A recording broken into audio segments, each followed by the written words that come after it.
Berpikir seperti Marcus Aurelius, kunci hidup lebih tenang dan kuat. Ada masa dalam hidup ketika semua hal terasa di luar kendali. Orang-orang mengecewakan, harapan tidak sejalan dengan kenyataan, dan pikiran kita sibuk mencari jawaban atas pertanyaan yang tak kunjung selesai. Kenapa hidup tidak bisa lebih sederhana? Di titik itu, sebagian orang memilih menyerah. Sebagian lagi mencari pelarian. Tapi ada segelintir yang justru menemukan sesuatu yang lebih besar. Cara berpikir yang berbeda. Marcus Aurelius adalah salah satunya. Bayangkan seorang kaisar Romawi memimpin jutaan orang, menghadapi pengkhianatan, perang, penyakit, dan kehilangan. Tapi dalam semua itu, dia tetap tenang. Tidak dingin, tapi tenang. Tidak pasrah, tapi berdamai. Ia menulis dalam diam, bukan untuk dunia, tapi untuk dirinya sendiri. Catatan yang ia tulis di tengah badai, yang kemudian dikenal sebagai Meditations, menjadi cermin jernih tentang bagaimana manusia bisa tetap waras, bahkan saat dunia di sekitarnya kacau. Kalau kamu sedang mencari cara untuk berpikir jernih, untuk tidak reaktif, untuk lebih kuat menghadapi luka hidup, maka mungkin ini saatnya kamu mengenal cara berpikir Marcus Aurelius. Tapi sebelum kita mulai, jika kamu merasa konten seperti ini bisa memberimu panduan baru dalam berpikir, bantu kami dengan menekan tombol subscribe. Karena di sini, kita bukan hanya bicara motivasi kosong. Kita belajar berpikir dengan waras, dengan jujur pada realitas. Dan jangan anggap ini cuma cerita filsafat tua yang sulit dicerna. Karena justru di tengah dunia modern yang bising dan penuh tuntutan, prinsip-prinsip yang dulu dipakai seorang kaisar ternyata bisa menjadi kompas paling sederhana untuk membuat hidupmu jauh lebih tenang dan mentalmu jauh lebih kuat dari yang kamu bayangkan. Jangan lewatkan sampai akhir, karena di penghujung video ini, kamu akan diajak melihat hidupmu dari sudut pandang yang mungkin belum pernah kamu pikirkan sebelumnya.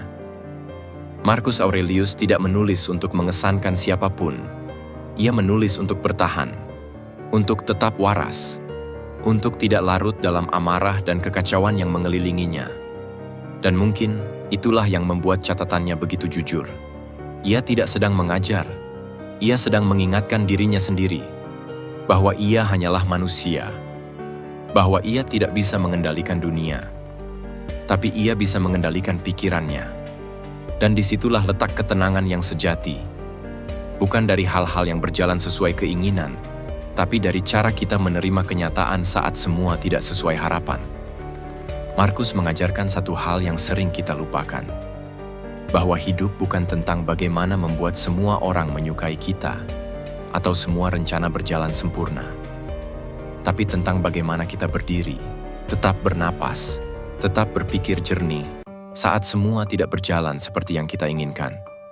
Di dunia yang menuntut kita untuk selalu merespons dengan cepat, cara berpikir Marcus mengajak kita untuk berhenti sejenak. Bukan untuk lari dari masalah, tapi untuk melihat lebih dalam. Ia berkata, kita terganggu bukan oleh apa yang terjadi, tapi oleh cara kita memandangnya. Kalimat itu mungkin terdengar sederhana, tapi di baliknya ada satu kekuatan besar, kebebasan untuk memilih respons. Kamu tidak bisa mencegah orang berkata buruk. Kamu tidak bisa mengatur keadaan selalu berpihak padamu.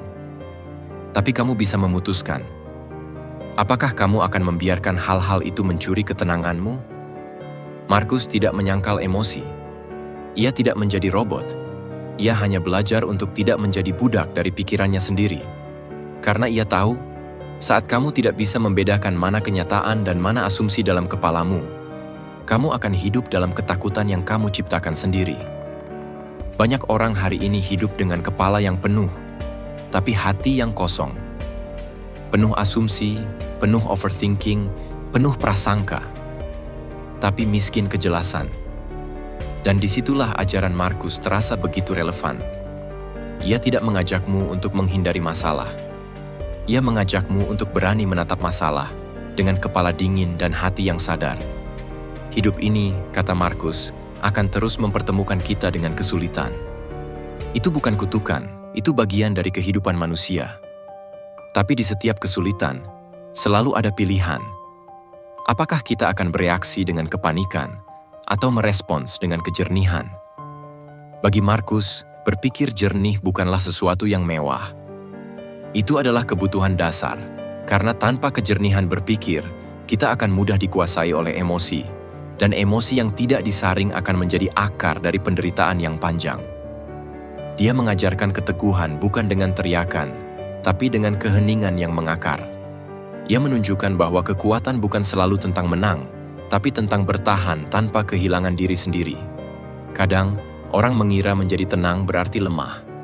Padahal, justru di balik ketenangan itu ada latihan panjang. Melatih diri untuk tidak bereaksi, untuk tidak terburu-buru, untuk tidak mengutuk hidup hanya karena tidak sesuai rencana. Itulah inti dari cara berpikir Marcus Aurelius. Tidak membiarkan dunia luar mengacaukan dunia dalammu. Dan bukankah itu yang sebenarnya kita butuhkan hari ini? Di tengah notifikasi yang tiada henti, komentar orang yang tak bisa kita kendalikan, tekanan hidup yang datang tanpa aba-aba, kita butuh satu ruang dalam kepala kita yang tetap tenang. Tempat yang tidak mudah diguncang oleh drama, tidak mudah dipanaskan oleh ego, dan tidak mudah hilang arah hanya karena dunia tidak ramah. Bukan berarti hidup akan jadi mudah setelah ini. Tidak. Tapi kamu akan lebih kuat, karena kamu tahu bahwa kekuatan itu bukan soal menguasai dunia, melainkan soal menguasai dirimu sendiri. Dan itu adalah kemenangan yang tidak bisa diambil siapapun darimu. Tapi ketenangan yang diajarkan Marcus bukanlah pelarian dari dunia. Ia bukan tentang mematikan emosi atau menyingkir dari hiruk-pikuk kehidupan. Justru sebaliknya, itu adalah cara untuk hadir sepenuhnya tanpa kehilangan arah. Karena hidup ini bukan hanya tentang bertahan, tapi juga tentang menyadari bahwa setiap momen adalah ladang latihan bagi jiwa. Marcus tidak sedang mencari pelarian dari dunia. Ia sedang mencari pijakan di dalam dirinya sendiri, agar ketika dunia terguncang, ia tetap bisa berdiri. Ia paham bahwa hidup sebagai kaisar Romawi bukan hanya soal mahkota dan kekuasaan, tapi juga tentang beban keputusan yang memengaruhi ribuan jiwa, tentang kesendirian di tengah keramaian, dan tentang konflik batin yang tak bisa diselesaikan hanya dengan perintah. Dan mungkin itulah yang membuat tulisan-tulisannya terasa akrab bagi kita hari ini. Karena kita pun, di tengah kehidupan modern yang bising dan cepat, sering merasa seperti memikul beban tak kasat mata, beban ekspektasi, citra, kesuksesan, dan validasi. Kita sering berpikir bahwa hidup yang tenang adalah hidup yang tidak ada masalah. Tapi Marcus mengajarkan, hidup yang tenang adalah hidup yang bisa menerima masalah tanpa membiarkan jiwanya tenggelam. Itu bukan tentang menghindari badai, tapi tentang membangun ruang dalam hati yang tidak mudah diterjang. Dan ruang itu hanya bisa dibangun jika kamu jujur pada dirimu sendiri. Jujur bahwa kamu lelah. Jujur bahwa kamu belum tentu benar. Jujur bahwa kamu sedang takut. Dan itu tidak apa-apa. Karena kejujuran bukan kelemahan. Ia adalah pintu pertama menuju kejernihan. Tanpa kejujuran, kita akan terus menutup-nutupi luka dengan senyum palsu. Terus pura-pura kuat hanya demi mempertahankan citra yang rapuh. Marcus tahu bahwa keteguhan sejati lahir bukan dari gengsi, tapi dari kerendahan hati untuk melihat diri apa adanya. Dan dari sanalah muncul satu kebajikan yang menjadi inti dari ajaran Stoik. Kesederhanaan. Bukan hanya dalam gaya hidup, tapi juga dalam cara berpikir. Pikiran yang sederhana bukan berarti dangkal. Justru itulah yang bisa menembus jauh ke akar persoalan. Marcus tidak membingungkan hidup dengan teori-teori kompleks. Ia hanya bertanya, apakah ini hal yang penting? Apakah ini di bawah kendaliku? Apakah ini akan berarti dalam jangka panjang? 3 pertanyaan sederhana, tapi bisa menyaring 90% kekacauan yang membuat kita gelisah. Karena seringkali, kita justru tenggelam dalam hal-hal yang sebenarnya tidak penting. Kita marah karena komentar di media sosial. Kita iri karena unggahan pencapaian orang lain. Kita cemas karena membayangkan skenario buruk yang bahkan belum tentu terjadi. Dan kita lupa, hidup bukan hanya tentang bergerak cepat, tapi juga tentang menyadari arah. Marcus mengingatkan, kalau kamu tidak tahu kemana arah hidupmu, maka kamu akan dengan mudah dibelokkan oleh opini orang lain. Dan semakin kamu mengikuti suara luar, semakin kamu kehilangan suara dalam dirimu sendiri. Itulah sebabnya ia menulis, bukan untuk orang lain, tapi untuk menjaga suara batinnya tetap hidup, agar ia tidak tenggelam dalam kebisingan kekuasaan, pujian, atau kritik. Karena ia tahu, dalam keheningan itulah ia bisa mendengar hal paling penting, suara kesadaran. Dan mungkin itu juga yang kita butuhkan hari ini. Bukan motivasi yang membakar semangat sesaat, lalu hilang dalam seminggu. Tapi kesadaran yang mengakar. Kesadaran bahwa hidup ini singkat, dan karena itu, kita perlu mengisinya bukan dengan kegelisahan, tapi dengan kehadiran. Kehadiran penuh. Saat berbicara dengan orang tua, saat memeluk pasangan, saat menulis jurnal pagi, saat menyeruput kopi tanpa tergesa. Karena kebahagiaan yang paling dalam sering tidak datang dari pencapaian besar, tapi dari kesadaran kecil yang kita sadari sepenuh hati. Dan itulah hadiah terbesar dari cara berpikir Marcus Aurelius. Ia tidak menawarkan hidup yang sempurna. Ia menawarkan cara menjalani hidup yang tidak sempurna, dengan keteguhan, kejernihan, dan kejujuran. Sekarang kita masuk lebih dalam, ke bagian yang paling manusiawi dari ajaran Marcus. Rasa takut akan kehilangan, penderitaan, dan kematian. Bukan untuk membuat suasana menjadi suram, tapi justru untuk menggali kekuatan yang muncul dari kesadaran akan kefanaan. Marcus tahu bahwa tak peduli seberapa kuat seseorang, ia tetap akan kehilangan.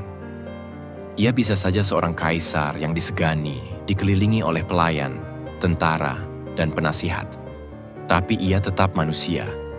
Ia kehilangan anaknya. Ia melihat teman-temannya mati karena penyakit. Ia menyaksikan Roma terbakar oleh ambisi, politik, dan perang. Dan di tengah semua itu, ia tetap duduk menulis. Bukan karena ia sudah kebal terhadap luka, tapi karena ia sadar bahwa luka bukan akhir dari hidup. Luka adalah bagian dari hidup itu sendiri. Dan satu hal yang paling mencolok dari tulisannya adalah ini. Ia tidak pernah berpura-pura bahwa semuanya baik-baik saja. Ia jujur bahwa dunia ini rapuh. Bahwa kita bisa kehilangan orang yang kita cintai dalam semalam. Bahwa tubuh yang hari ini sehat bisa saja besok lumpuh. Bahwa segala yang kita kumpulkan, jabatan, reputasi, kekayaan, suatu hari akan lepas juga dari genggaman. Tapi justru karena itulah, kita harus hidup dengan penuh kesadaran. Jangan bertindak seolah kamu akan hidup 10.000 tahun. Kematian menggantung di atasmu. Selama kamu masih hidup dan masih bisa memilih, jadilah orang yang baik. Bagi Marcus, kesadaran akan kematian bukanlah kutukan. Itu adalah kompas moral. Karena orang yang sadar bahwa hidup ini terbatas, akan lebih berhati-hati dalam membuang waktu. Ia tidak akan menunda kebaikan. Ia tidak akan menyia-nyiakan harinya untuk membenci, menyombongkan diri, atau membalas dendam. Ia akan memilih untuk hadir sepenuh hati. Hari ini. Karena hari ini adalah satu-satunya waktu yang benar-benar bisa ia pegang. Dan mungkin itu juga yang bisa kita renungkan di tengah zaman yang menuntut banyak hal dari kita. Di saat semua orang sibuk mengejar kesempurnaan versi luar, Marcus justru mengajak kita untuk kembali ke dalam. Bukan dengan meditasi rumit, bukan dengan ritual-ritual aneh, tapi dengan mengajukan satu pertanyaan sederhana. Jika hari ini adalah hari terakhirmu, apa yang akan kamu lakukan berbeda? Pertanyaan itu tidak selalu harus dijawab dengan perubahan besar. Kadang jawabannya justru sangat sederhana. Mungkin kamu akan lebih sabar menghadapi anakmu. Mungkin kamu akan memaafkan seseorang yang sudah lama kamu benci. Mungkin kamu akan berhenti sejenak dari kesibukan dan berkata pada diri sendiri, "Aku sudah cukup." Dan pada titik itulah, ketenangan sejati mulai tumbuh. Bukan dari dunia luar, tapi dari dunia dalam. Karena Marcus percaya, jiwa yang damai tidak tergantung pada keadaan, tapi pada cara memaknai keadaan.